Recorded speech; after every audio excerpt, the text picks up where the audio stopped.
Hello everyone, back out here in my garden again with the next few pages of my stitch book. I'm only going to do 4 today because it's only 8 left, and 8's a bit long for the length of the videos that I've been trying to make. But also I'll tell you at the end of the next few videos that I'll be doing, because I've started to get really excited about all the things that I would like to show you, and I've got lots of projects coming up, and there's an opportunity maybe for you to help me decide which is the next project to do, because I don't just do sewing books. I sew clothes and knit and all sorts of things. I spend time in the garden, um, everything. So I hope you'll stick around to the end and see what else is likely to be going on in the next few weeks. And in the meantime, uh, the next 4 pages from my stitch book, a bit of a walkthrough, that's what I'll call it, a bit of a walkthrough. Thank you.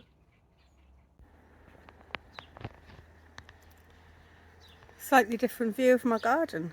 I'm standing outside my greenhouse to do the next 4 pages. I've just finished my breakfast, I've got my cup of tea, and here we go. So this lovely dragon was my next page, and it was an actual revelation to me that I could do this. I saw somebody else who was also doing their stitch book, and they did this smocking on the cover of their book, and it looked so lovely. I was really interested in the process that she'd done, and she said it was called arrowhead smocking.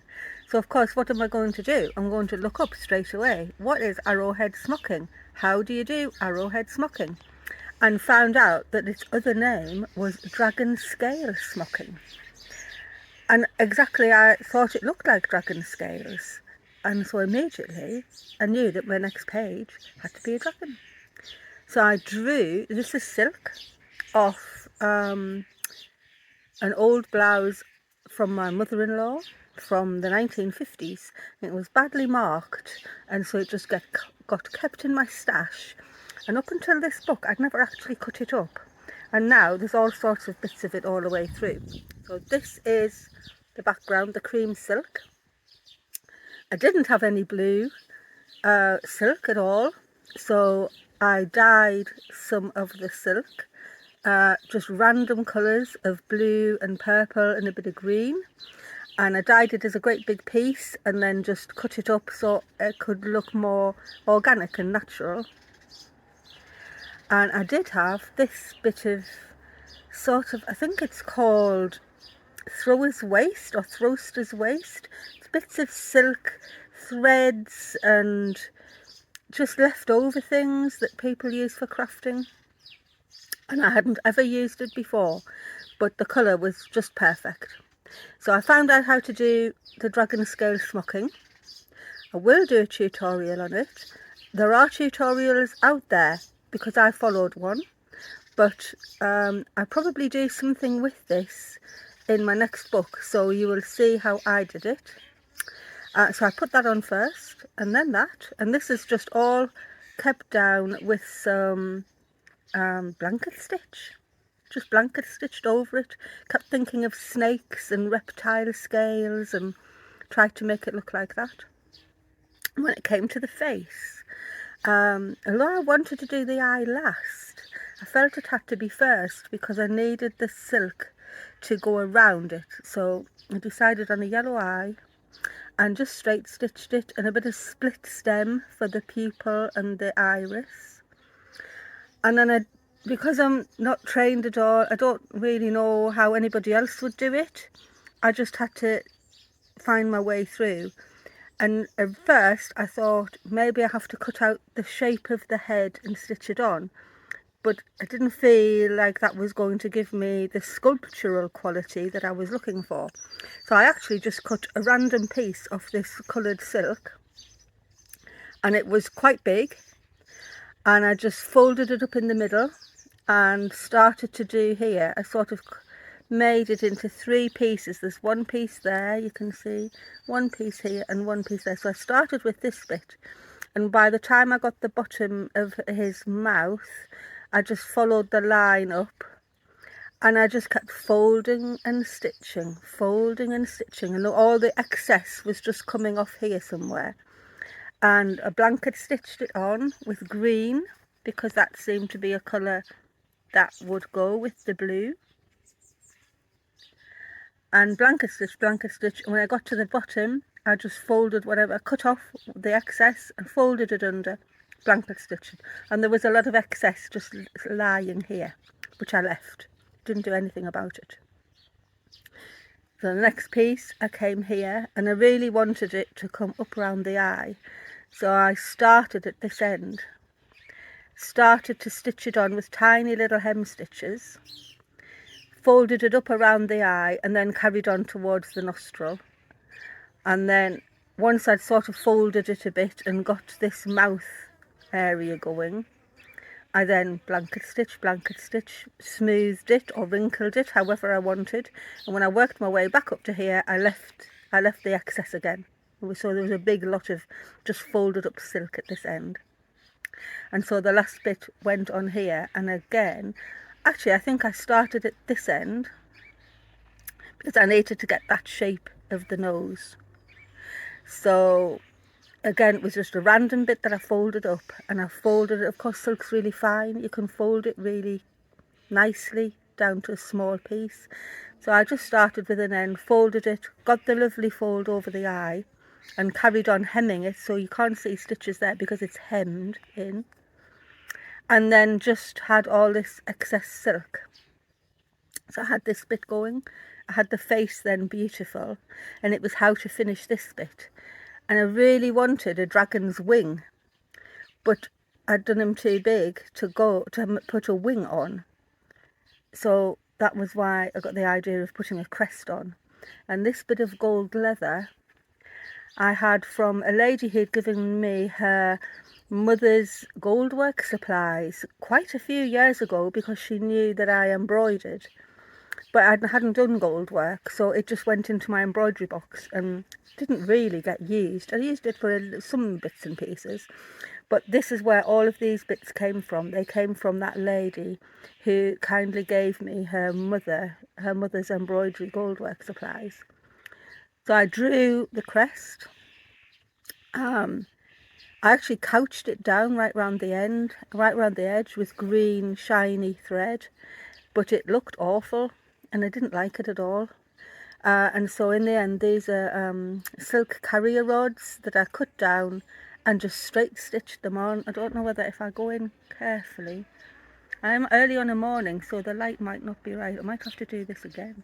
So they're just straight stitched on over the top of the gold leather. So by that time I had the body, the head, the crest, and it was how to finish this bit. And I don't know, I just really wanted it to be really exuberant, and so I snipped all the excess silk back to make feathery things that looked a bit flamey, and then just started to stitch on the cut off pieces. And some of them I over dyed again to make purple. I had the bits of silk waist to go in there. I thought I'd add a bit of a different colour so it wasn't all just purple and green. And then these gold bits just got stitched on. Loops of it, loops down, bits of beads going in. It wasn't really a plan. It was just all just done at the time, decisions made at the time. No plan other than enjoy myself making the dragon. And the more I made her, I think decided she was a her, the more I made her, the more I wanted it to be the way she is. And I was super pleased with how it came out.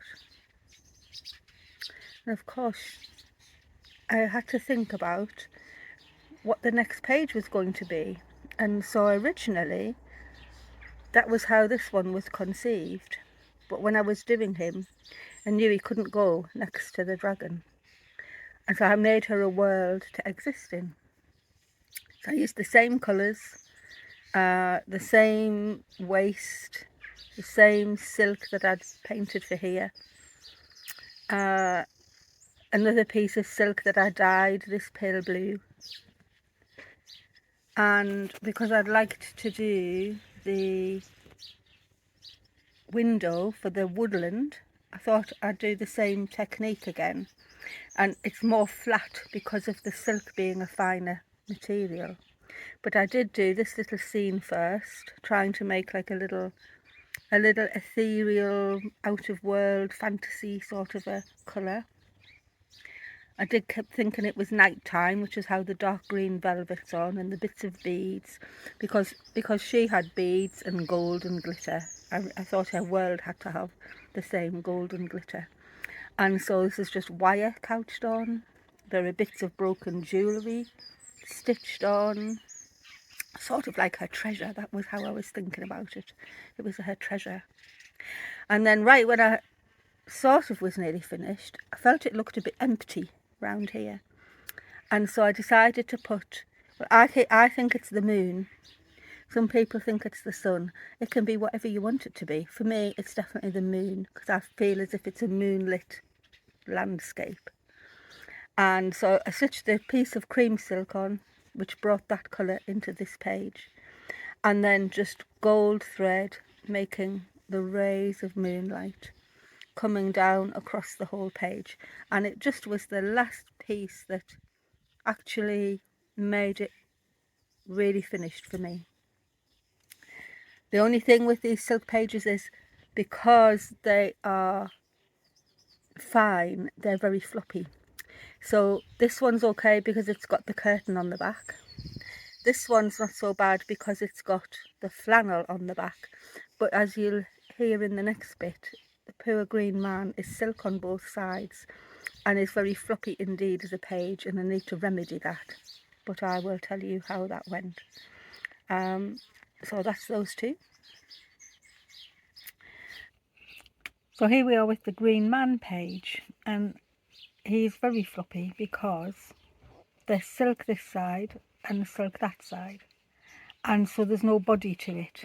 And so because the rest of the book is on thicker material, it struggles to stay straight. So I do have to remedy that, and I think the only way to do that is probably to take it apart here and put in an interfacing, but I don't want to put anything with glue on it like an iron-on, so I'll probably just use a piece of linen lightly tacked in or something like that, just to give the whole page a bit of body. Anyway, he was an absolute joy to create. He was conceived to be a partner for the dragon because I was thinking about them both being mythological, but as I started to do him, I knew he had to be next to nature, and so as I knew before I finished him that he had needed a different page to partner. All I did on this, so this is my hand dyed silk. He's made of silk. There's glove leather, wool off the skirt, that's silk, macrame cotton that's been dyed, and that's about it really. So wool, silk and leather. All I drew on the page to give myself an idea were his features, so his eyes and nose and mouth, and a vague outline of the top of his head, so that I knew I could get them on the page. So the first thing I needed to do was embroider his eyes, and I chose a lovely green, embroidered his eyes and started to put the outline of where I knew it had to be. So I did this in a hoop.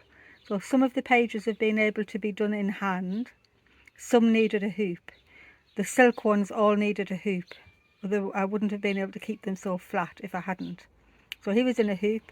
I cut out freehand the leaves, I know the shape of oak leaves, so I just freehand cut the oak leaf shapes out and stitched them on, sort of arranged them, and when I was happy with the composition I started to stitch them on. So I stitched a whole background of leaves around here. I had his eyes in, so then I knew what I could do with the silk because I'd done the dragon. So I started with the underneath of his eyes and just sort of took a random piece of the green dyed silk and started to hem stitch it around his eye. You can see I've done little tiny back stitches there, and left a tiny little fold to be the bottom of his eyelid. But then after that, I just smoothed and folded until I got this sort of wrinkle thing going on. And just like with the dragon, the excess fabric was just left here until I knew what I wanted to do with it. So I did that side, and then his upper eyelid, just exactly the same. This roll here is actually just a fold of silk that I've left and then tacked in behind. And once I had that done, I needed to do his lips and his nose. So his lips are just 2 folds of silk, and they're just stitched under here at both sides, and the rest of it's actually just free. There's nothing holding it in other than the side, which is hidden under these. So I did his lips. His nose caused me huge problems because I really wanted it to be smooth, and it was coming out wrinkly all the time. After I'd done it a couple of times, I just thought, he's ancient, he's got a wrinkly nose, that's fine. And it is fine, there's nothing wrong with his nose. He's got a wrinkly nose and he's an ancient pagan symbol. That's all fine. For this bit, quite often when you see green men, they have oak leaves coming from the nose and oak leaves coming out of their mouth down here. But I didn't really want to have them coming out of his mouth. I wanted it to be more of a clear face. And so I just all of a sudden got in my head about the way ivy crawls up trees or climbs up trees, and you see all the stems knotted together and intertwining. And that's what I was thinking of when I did this. So it's just macrame cotton, couched down over a bit of brown silk. And then I painted it with fabric paint after it was down to just give it a bit of a worn, more organic look. These ends were just the ends as they came, and I was going to bury them in the cloth, but when it came to it, I quite liked the little tuft, and so I just cut them and left it tufted. So I had his eyes were done, his face was done, his nose and lips and his beard was done. So from then on, all I had to do was keep cutting out oak leaves and layering them on. The little acorns were made out of leather and wool, and there's one here, leather and wool, and a couple here, leather and wool. And I covered up all the joins of the silk, got covered up with the leaves as I stitched them on. And originally I thought I'd be stitching all the veins of the leaves, but it was too much, and so it just got a central vein going up. And I think he really looks at you, and I really like him. He's one of my favourite pages. I know I keep saying that about them all, but he is one of my favourite pages. But because I'd done him, I then needed a new piece for him to go beside. And what else are you going to put next to a green man but a beautiful piece of weedy ground with flowers? So that's why this one came. So this is the vintage flannel that I used somewhere else. A bit of quilting cotton that looked a bit ground-like. And all I did was I drew myself a few lines just in pencil so that I could straight stitch some background, and here and a bit of Yorkshire fog, grass, just in straight stitch. I'll go in a bit, see if I can keep it going. Just in straight stitch.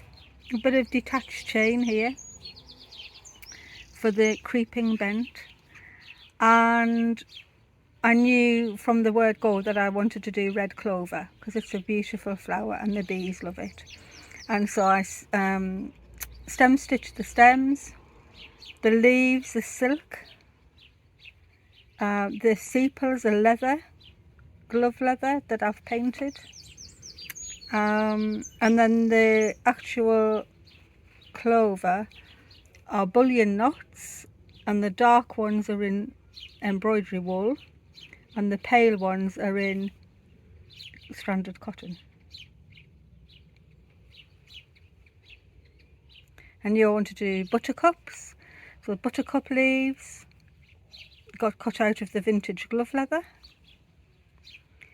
The buttercup flowers got painted from the cream gloves I used somewhere else. I just painted the leather yellow and cut the buttercup petals out, and on they went. And then I really wanted to have some little creatures on, and so I looked for a photograph of a bee on a flower and then just really copied it from the photograph to put the bee on, and decided I'd add a little snail too.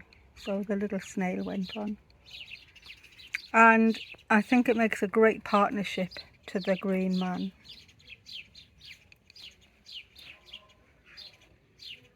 So that's where I'm leaving it there, I think.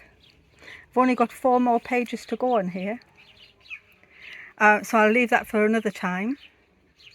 I've got some videos already to post, but not quite yet. I've been making a bag for this to go in, and some bunting, and I thought maybe you'd like a little tour of my workroom, because I have a sewing room that's very, well, it's very me, that's for sure. It's very colourful. I have lots of things about, and I thought it might be nice to have a little tour of my workroom, because I'm in between projects at the moment, and I've got so many to do. Maybe I'll let you know about the next ones that I'm on with, and you can help me decide which one I'll do. So anyway, bye for now. Only one more session of the stitch book to go, and then we'll be on new things. So I hope you're all enjoying some lovely weather. It's been beautiful here, and I'm going to say bye. See you next time, everyone.